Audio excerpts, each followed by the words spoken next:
आजादी सन 1947, उम्मीदों की आजादी।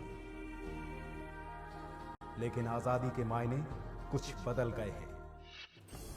भ्रष्टाचार, भूखमरी, गरीबी, बेरोजगारी, रिश्वतखोरी, लूटपाट। क्या यही है हमारे सपनों का देश, जो कभी सोने की चिड़िया कहलाता था? बदलाव लाना होगा, सोच बदलनी होगी।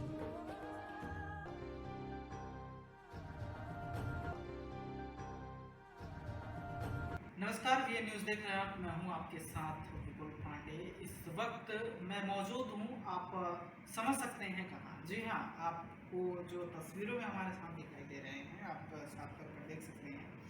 ये दरअसल पंडित श्यामधर मिश्र के बड़े सुपुत्र हैं, जो मतलब दिल्ली में इस वक्त मौजूद हैं। और वीएन न्यूज़ की टीम आज यहाँ पहुँची है। कुछ भदोही जिले के कुछ मुद्दे हैं जिनको लेकर वीएन न्यूज़ टीम आज पहुँची है इनके पास। और सबसे पहले सर, आपका बहुत बहुत स्वागत है, आपने अपना वक्त दिया। थैंक यू, आपने भी वक्त निकाला हमारे लिए, आपका धन्यवाद। सबसे पहला मेरा सवाल आपसे ये है कि भदोही जिला बना है, भदोही जिले बनाने का मकसद, भदोही जिला जो है बनाने का मकसद क्या था? कि जो है बापू श्यामधर मिश्रा जी ने इसके लिए काफ़ी कठिन परिश्रम किया और जिले को एक अलग पहचान दी। उन्होंने जिला बनाया, लोगों को काफ़ी दिक्कतों का सामना करना पड़ता था, लेकिन आज वो जिला जो है वो बदहाली में इस वक्त है। तो आप की सबसे पहले क्या प्रतिक्रिया होगी? मेरी प्रतिक्रिया ये है कि आज से 28 साल पहले ये जिला बना और बाबूजी ने बहुत परिश्रम किया। उस समय आपके यूपी के चीफ मिनिस्टर थे मुलायम सिंह। बाबूजी से उनका अच्छा मित्रता थी, तो उन्होंने उनको एग्री कराया कि इसको जिला बनाया जाए। वजह क्या थी जिला बनाने की? कि भदोही से बनारस का रास्ता 60 किलोमीटर का है। 60 किलोमीटर हर अफसर को मिलने जाना रोज, और वहाँ से आना, इतना दिन का दिन बीत जाता था, पेट्रोल जलता था और काम भी नहीं होते थे बहुत।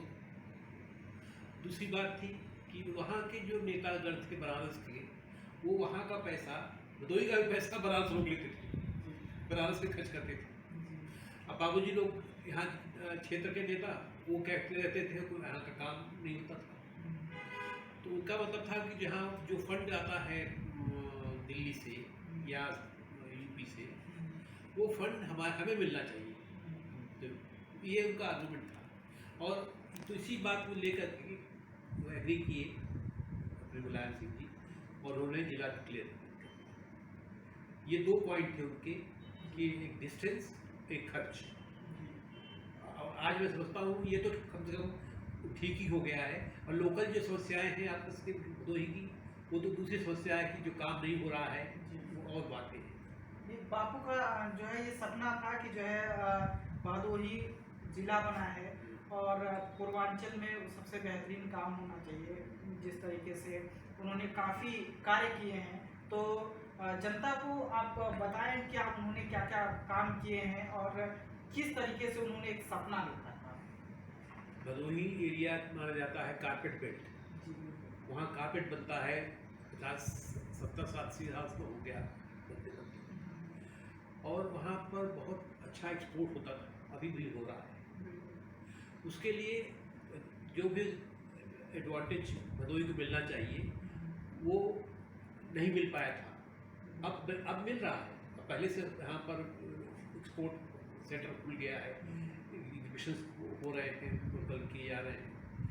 और उसके अलावा बाबूजी ने जो काम कराया उसमें तो बहुत सारे काम हैं उनके पीछे इतिहास में। 1000 तो उन्होंने ट्यूबवेल लगवाए, कम से कम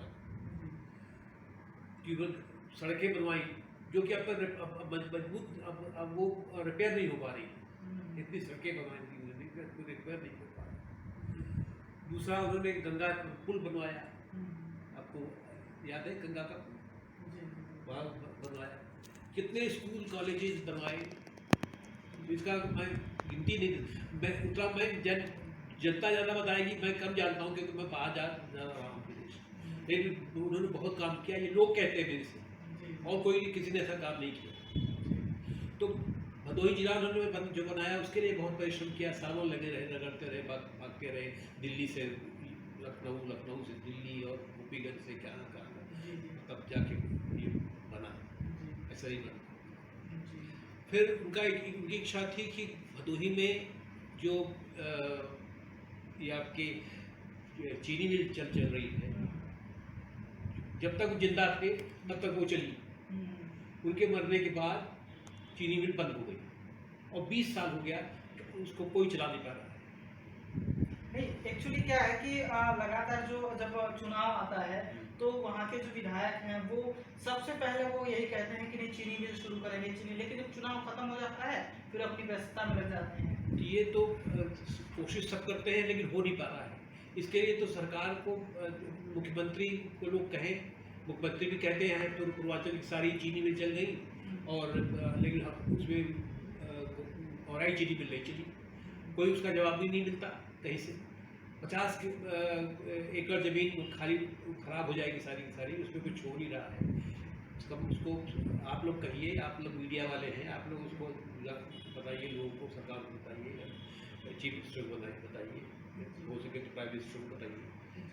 और एक चीज़ और मैं जानना चाहता हूँ कि जिस तरीके से बापूजी ने इतना काम किया है, ठीक है, तो इसको लेकर अभी कुछ दिन पहले भी एक मुहिम चली थी कि जो गोपीगंज है उसका नाम बदलने की बात चल रही थी, लेकिन ऐसा अभी हुआ नहीं है। अब नए विधायक विपुल दुबे बने हैं तो लोगों को काफ़ी उम्मीदें हैं कि गोपीगंज का नाम बदल के बापूजी के नाम पे किया जाए, तो इस पर आप क्या कहेंगे?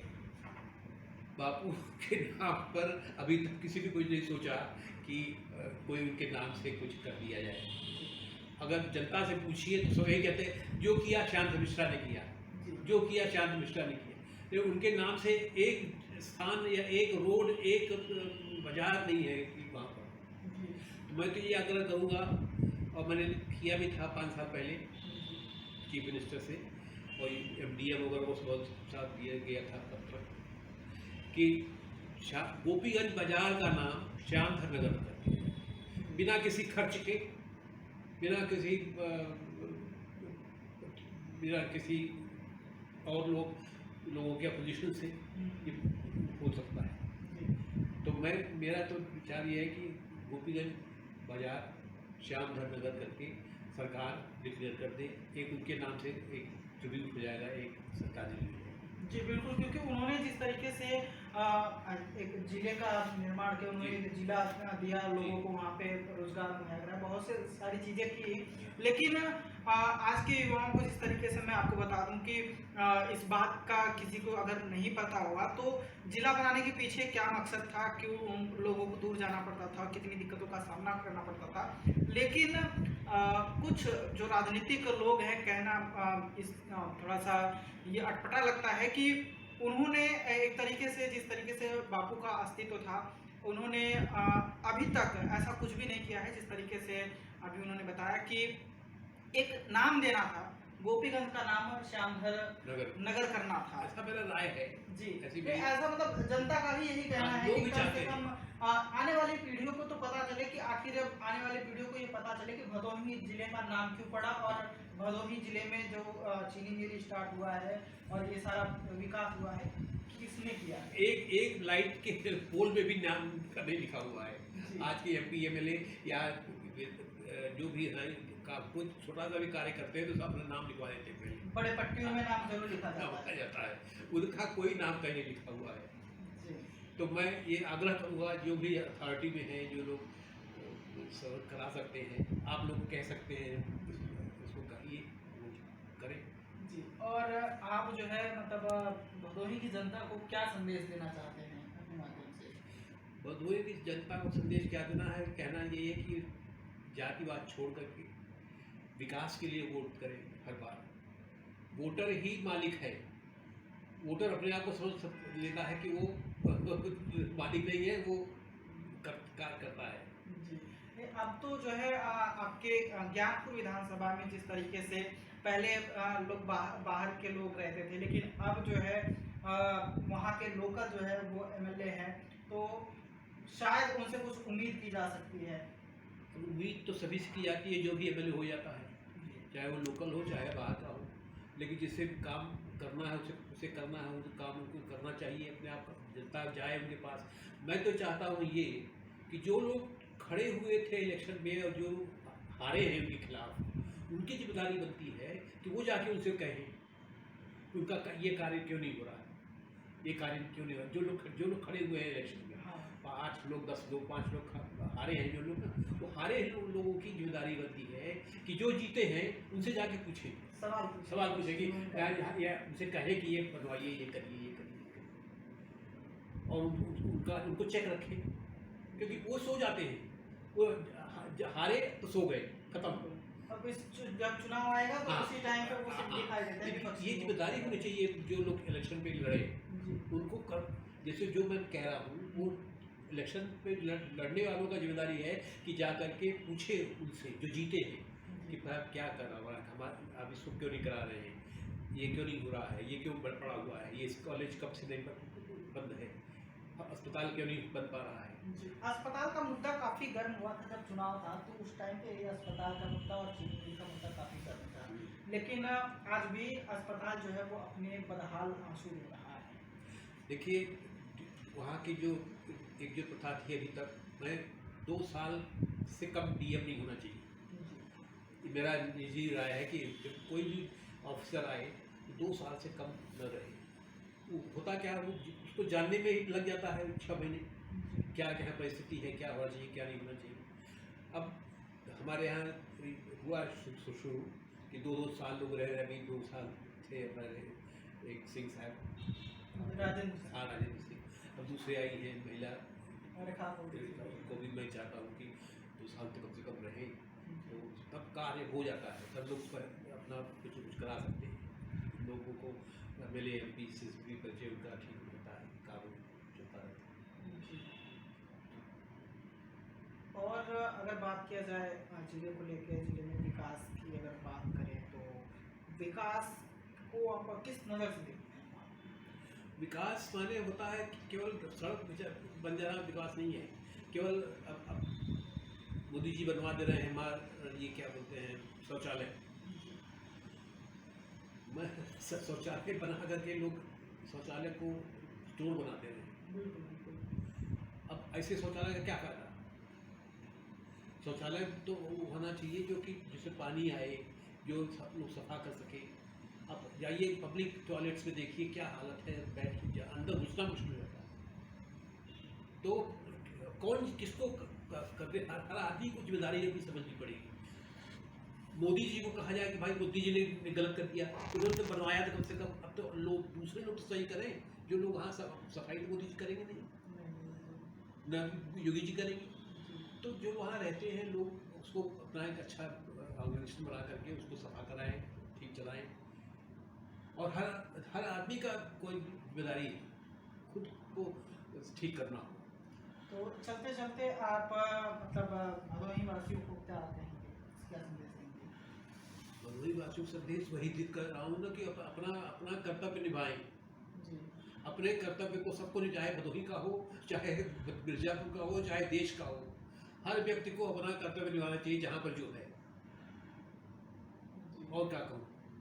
चलिए, तो ये थे हमारे साथ डॉक्टर जो है पंडित श्यामधन मिश्र के सुपुत्र विनोद श्यामधन जी, जिन्होंने हमसे बातचीत की, और वीएन न्यूज़ से उन्होंने खास बातचीत में इस बात का भी जिक्र किया कि इस वक्त विपुल दुबे वहाँ पे विधायक हैं, और गोपीगंज नगर की जिस तरीके से पहले भी मांग उठ चुकी है, और ये काफ़ी समय से मांग चली आ रही है कि बापूजी के नाम पे गोपीगंज का नाम जो है उसको बदल कर रखा जाए, तो इसमें अब आगे देखना बड़ा दिलचस्प होगा कि ज्ञानपुर के विधायक विपुल दुबे इस मामले को कितना गंभीर लेते हैं।